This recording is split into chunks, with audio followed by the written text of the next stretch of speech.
unfortunately, and Ross, maybe you can speak to this as an attorney. I think what you're going to find here is that this person can say, "Oh, they felt threatened."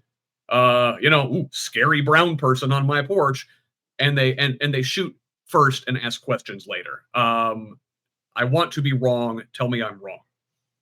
Well, look, it's a defense, certainly, that a person can raise. I think if you feel like somebody's attacking you, you have a right to defend yourself. And if you feel like somebody's invading your house, you have the right to defend yourself. As I say, that is a defense. The trouble for me on something like this is if the tables were turned, I think the shooter would be charged and tried, and the shooter would be able to raise that defense. What I'm seeing here is sort of a foregone conclusion that this person isn't going to be charged. They aren't going to be named. There's not going to be a trial, and they're not going to have to raise that defense. That it's just going to be assumed that, and I don't know the race of the shooter, but I have an idea. He So lives in the Heritage in Whitestown.